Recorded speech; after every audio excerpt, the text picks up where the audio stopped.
मैनपुरी पहुंचे सपा अध्यक्ष अखिलेश यादव ने जहां नगरिया अंगौथा में भागवत कथा कार्यक्रम में भाग लिया तो वहीं मीडिया से बात करते हुए कई बड़े बयान दिए। पार्लियामेंट में अडानी पर जांच को लेकर विपक्ष द्वारा ईडी और सीडी पर आरोप के सवाल पर बोले अखिलेश, कहा लोकसभा चलाने की जिम्मेदारी सरकार की है और इसलिए सरकार की ही है क्योंकि संविधान में विपक्ष की भूमिका सवाल करने की है, पर ये लोग जवाब क्यों नहीं देना चाहते और ये कह रहे हैं कि विदेश में कोई बात लोकतंत्र को लेकर कही गई है तो आपकी ही विधानसभा में हमारे संविधान में लिखा है कि समाजवादी विचारधारा से देश प्रदेश चले। लेकिन हमारे मुख्यमंत्री जी ने क्या कहा? जो इंग्लैंड के प्रधानमंत्री ने अंग्रेजी में भाषण दिया था वो मुख्यमंत्री ने हिंदी में बोला केवल समाजवाद को घेरने के लिए। क्या ये संविधान का अपमान नहीं है?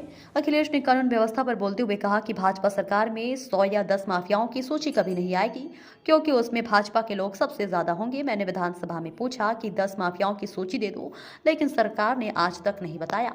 केशव प्रसाद मौर्य के बयान की हम लोगों ने राम मंदिर बनवाया लेकिन सपा ने कार्यसेवकों पर गोली चलवाई थी, पर अखिलेश बोले और कहा हमारे मुख्यमंत्री जी ने एक शूद्र को अपने पास रखा है और उसी से बुलवाते हैं। आप ये पूछिए कि केशव प्रसाद शूद्र है या नहीं।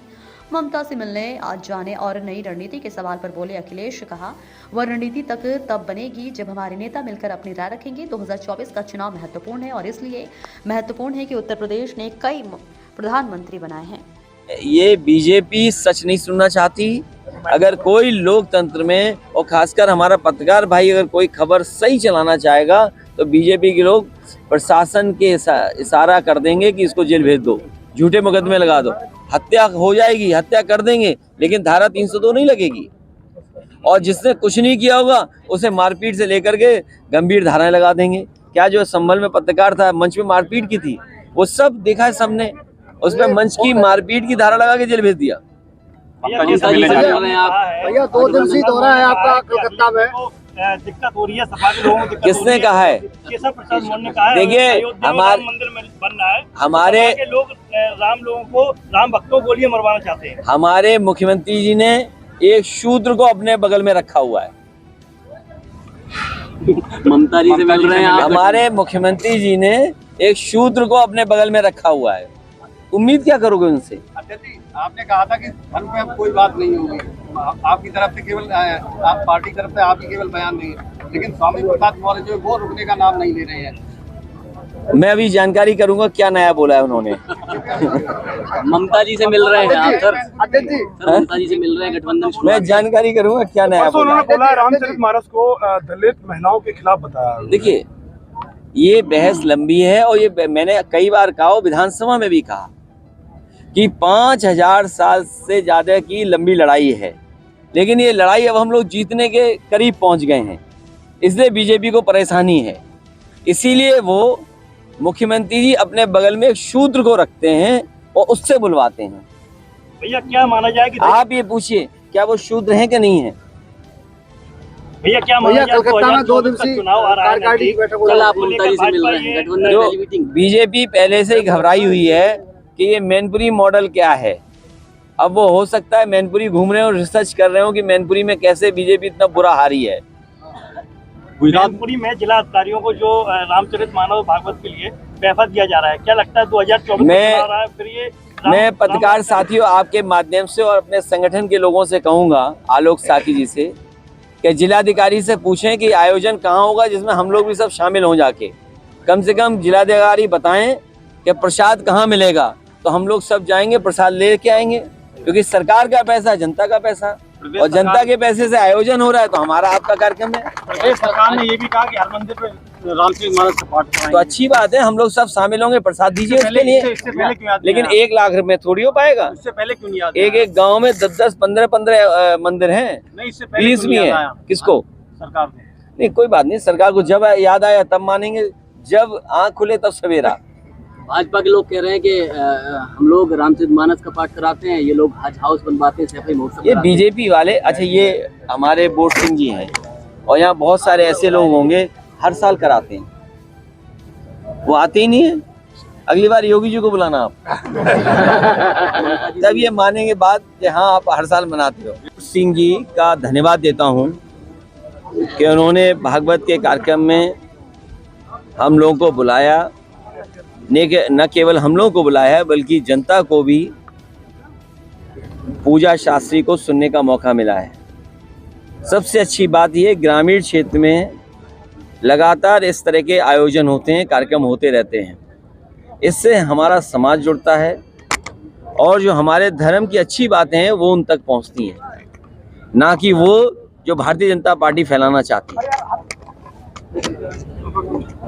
ये पार्लियामेंट में अडानी को जांच को लेकर विपक्ष एक बात होकर ईडी और सीबीआई पे भी आरोप लगा रही है कि सरकार उसका दुरुपयोग कर रही है। देखिए, लोकसभा चलाने की जिम्मेदारी सरकार की है और इसलिए सरकार की है कि विपक्ष की लोकतंत्र में भूमिका ये कि सवाल करे, उनसे जवाब मांगे।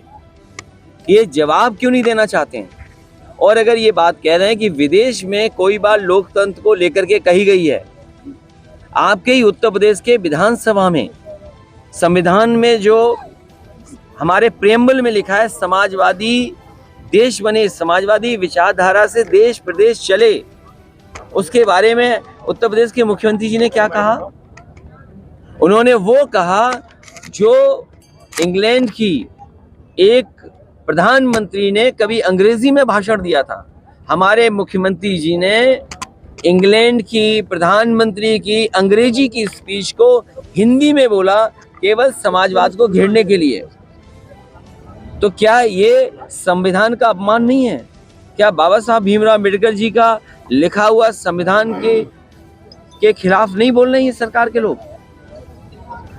लगातार बोल रहे हैं कि लोकतंत्र को खत्म किया जा रहा है। विपक्ष लगातार आरोप लगा रही सरकार के ऊपर। वहीं राहुल गांधी ने भी विदेश में जाके लोकतंत्र की हत्या हो रही है देश में, इसको लेकर कहा था। इसको लेकर इसीलिए मैंने कहा कि अगर लोकतंत्र की हत्या हो रही है तो हमारे मुख्यमंत्री विधानसभा में उसी देश की, इंग्लैंड की प्रधानमंत्री का भाषण क्यों पढ़ रहे थे? हमारे उत्तर प्रदेश के मुख्यमंत्री इंग्लैंड की प्रधानमंत्री मार्गरेट थैचर, उन्होंने कभी कोई भाषण दिया था अंग्रेजी में, उसका हिंदी अनुवाद कर करके मुख्यमंत्री विधानसभा में संविधान को क्यों अपमानित कर रहे थे? क्या आप विदेशी प्रधानमंत्री का भाषण पढ़ करके बाबा साहब भीमराव अम्बेडकर जी का लिखा हुआ संविधान का अपमान कर सकते हैं क्या? ये अधिकार किसने दिया आपको? और फिर आज के समय पर यूट्यूब, गूगल, आप यहाँ जो बोल रहे हो सब दिखाई दे रहा है। अरे संभल में एक पत्रकार ने एक मंत्री से केवल यही तो सवाल पूछा था कि हमारे क्षेत्र में जो विकास के वादे किए थे वो पूरे क्यों नहीं कर रहे हैं आप?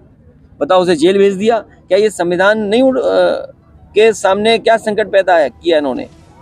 क्या ये संविधान से चल रहे हैं लोग, कानून से चल रहे हैं? उत्तर प्रदेश सरकार कानून व्यवस्था को लेकर लगातार बात कर रही है। वहीं अपराधी जेल से समानांतर सिस्टम चला रही है। ये भारतीय जनता पार्टी की सरकार में 100 माफियाओं की सूची कभी नहीं आएगी, 10 माफियाओं की सूची कभी नहीं आएगी।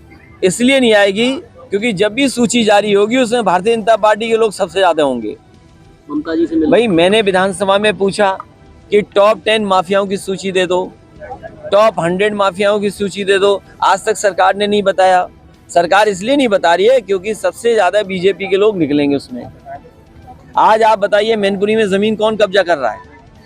गैर कानूनी काम मैनपुरी में कौन कर रहा है? सब बीजेपी के लोग कर रहे हैं। ये परसों पत्रकार एक खबर बना रहा था, कुछ लोगों ने पत्रकार उसकी बेटी को बहुत मारा। देखिए, वो रणनीति क्या बनेगी, हमारी पार्टी के वरिष्ठ नेता अपने सुझाव, अपनी राय रखेंगे, उसके बाद हम उसी दिशा में आगे बढ़ेंगे। क्योंकि 24 का चुनाव महत्वपूर्ण है और इसलिए महत्वपूर्ण है कि उत्तर प्रदेश को दिशा तय करनी है। उत्तर प्रदेश ने ही प्रधानमंत्री बनाए हैं और उत्तर प्रदेश को ही आज पीछे छोड़ दिया। ये सरकार कह रही है कि केवल 100 में 4 लोग बेरोजगार हैं। क्या ये सच है? किसान की आय दोगुनी, बताओ, आलू भटक रहा है किसान, आलू की कीमत क्या दे रही सरकार? डीजल पेट्रोल महंगा, सिलेंडर दे नहीं पा रहे और बिजली का बिल कितना महंगा है और हर सड़क चौराहे पे, डिवाइडर पे सांड स्वागत कर रहे हैं। ये है उत्तर प्रदेश। ठीक, बहुत धन्यवाद।